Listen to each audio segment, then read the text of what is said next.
mas agora, com a palavra, o camarada João Caires, representando aí a Internacional de Serviços Públicos, a ISP. Também fazer a sua saudação. Olá, tudo bem? Boa noite, companheiras, companheiros. Fazer minha audiodescrição, né? Sou João Caires, subsecretário para o Brasil da ISP, Internacional de Serviços Públicos. Estou vestido aqui com a camisa polo azul marinho, uma calça jeans azul marinho. Estou com uma pulseira dourada aqui que me deram aqui para me hospedar, aliança dourada na mão esquerda. E fui registrado na cor parda, sou baiano lá da região da Chapada Diamantina, mas como retirante nordestino, fui para São Paulo aos 4 anos com a família. E fui metalúrgico muito tempo, né? Cheguei a ser diretor dos sindicatos metalúrgicos do ABC, secretário-geral da Confederação Nacional dos Metalúrgicos da CUT, secretário internacional também, secretário-geral da CUT São Paulo, presidente do Diese. Depois que a fábrica fechou em São Bernardo, virei funcionário público em Diadema, como assessor de relações internacionais.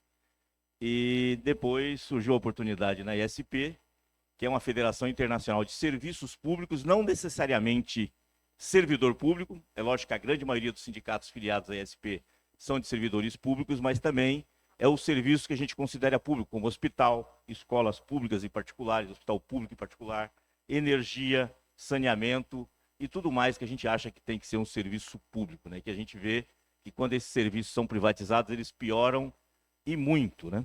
E como meu companheiro aqui também recém-filiado à ISP, a FUSE, comentou um pouco lá sobre São Paulo, e a gente é um cara que não está fazendo nada, mas é aquilo que acontece em São Paulo, né? Quando o governador, não teve nenhum de esquerda, mas quando o prefeito é de esquerda, parece que só existe o prefeito na capital, é dia e noite malhando.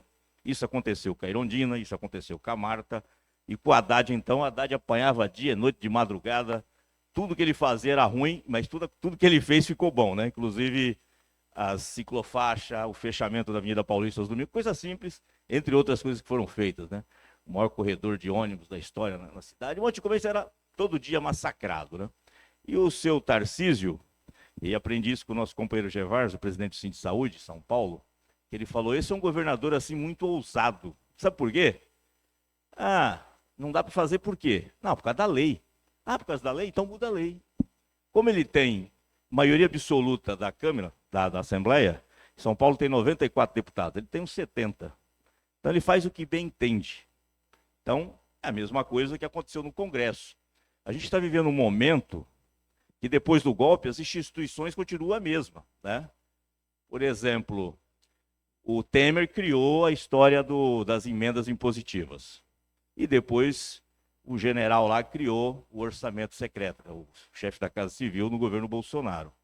Então hoje eu coloco a minha companheira aqui de ministra, mas ela não é do meu partido, o partido dela não vota comigo. Porque eles têm dinheiro, são bilhões. Nesses últimos anos foram 200 bilhões. Então os deputados fazem o que querem, aí eles criticam a Lei Rouanet, mas dá emenda para fazer, né, em município que não tem nem saneamento básico, vai fazer festa com o Wesley Safadão, pagando R$1 milhão, com aquele picareta do outro sertanejo também, que ganha R$1 milhão em cidades que não tem direito, mas com emenda parlamentar. A Lei Rouanet, às vezes o pessoal critica, mas não sabe nem como é que faz para conseguir um projeto na Lei Rouanet. A minha esposa trabalhava muito com isso, quando ela trabalhou na CUT. Você não sabe a dificuldade que é aprovar um projeto na Lei Rouanet.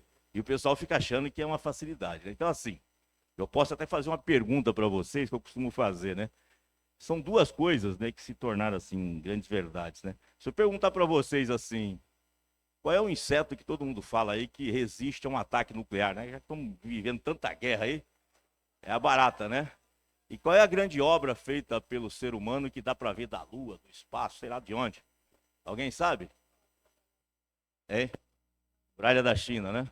Então, são duas grandes mentiras que se tornaram verdade. A barata é fácil, né, cara? Você pega uma baratinha, taca fogo, ela morre queimada.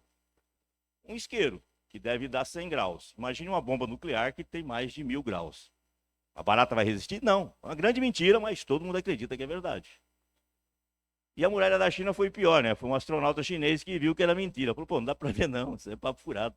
Porque a muralha da China, quem já foi? Meu irmão foi. Mas deve ter uns 5 metros de largura. Só que ela é muito comprida. Mas você acha que você vai conseguir ver 5 metros de largura a 400 mil quilômetros de distância? Não, mas o povo acredita. Então tem muita coisa acontecendo que a gente pode aproveitar agora, né, com essa história do Trump, das tarifas, porque a gente sabe que o bolsonarismo é uma seita. Mas não pense que isso é só uma seita, porque a gente tem prêmio Nobel que apoiou o nazismo. Nós temos pastores, padres que apoiaram o nazismo. Então, se a gente vê a teologia de Dietrich Bonhoeffer, que foi um pastor que morreu no campo de concentração, ele escreveu algo sobre a teoria da estupidez. E nos anos 70, um italiano chamado Tipola também escreveu sobre isso. E a gente vê que as pessoas, mesmo pessoas inteligentes, com PhD, com doutorado, são estúpidas. Ela pode conhecer muito do que ela estudou, mas de outras coisas ela não entende. E aí acaba acreditando num monte de bobagem. É o que a gente vê hoje na população, acreditando em coisas, né? Eu até brinquei hoje, eu não sei se foi com o Nonato ou com o Beethoven, né, que tinha uma época, que o primeiro veio o Nonato buscar, mas aí trocaram, aí o Beethoven veio me trazer, né? Que é sobre futebol. Tinha uma época, né, que tem pessoa que nunca entrou numa quadra, nunca foi no estádio, nunca chutou uma bola, mas chegava a Copa do Mundo, tem que jogar 4-4-2, tem que jogar com ala, tem que jogar com não sei o quê. Eu quero saber o que ele estava falando. Mas ele falava que ele era treinador, né? O duro que hoje o cara não sabe, nunca participou nem de reunião de condomínio, nunca foi na associação de bairro, nunca foi na reunião de pais e mestres dos filhos, né, da mãe, do pai, mas agora ele entende de política. E fala o que bem entende, fala um monte de besteira. Então nós temos que aproveitar esse momento agora, que deu um racha na direita, e a gente se unir mais, porque a gente tem um problema na esquerda também, né? Cada um acha que sabe mais que o outro. Então é o momento da gente se unir cada vez mais, porque não dá para a gente ter 120 deputados, que inclusive, se eles quiserem, eles podem fazer o impeachment do Lula. É que o Lula é muito habilidoso. Se fosse outro, já tinha caído. O Bolsonaro, para não cair, fez o orçamento secreto. Mas não dá tudo que a gente tenta fazer, só para vocês terem uma ideia. A ISP trabalhou muito nessa questão da política de cuidados. Inclusive colocamos lá, né? Cuidar de quem cuida, né? Que é um dos temas também aqui do Congresso do Mova-se. A palavra gênero teve que ser tirada da lei. A palavra, porque os deputados da extrema-direita não queriam que colocasse a palavra gênero. É um absurdo. Então tem certas coisas que acontecem que a gente tem que estar atento, né? Então, quero desejar a vocês aqui um grande congresso, que a gente saia daqui unificado, bem detalhado e levar, né, para a nossa base, porque por incrível que pareça, muita gente fala do Deep State, do Estado Profundo americano, mas tem o Estado Profundo brasileiro. Só para vocês terem uma ideia, 70% do servidor público, em especial os de alto escalão, são bolsonaristas. É a barata botando no inseticida. Então é aquela coisa. Então, bom congresso para nós e vamos lá. Obrigada, camarada João Aires, Caires.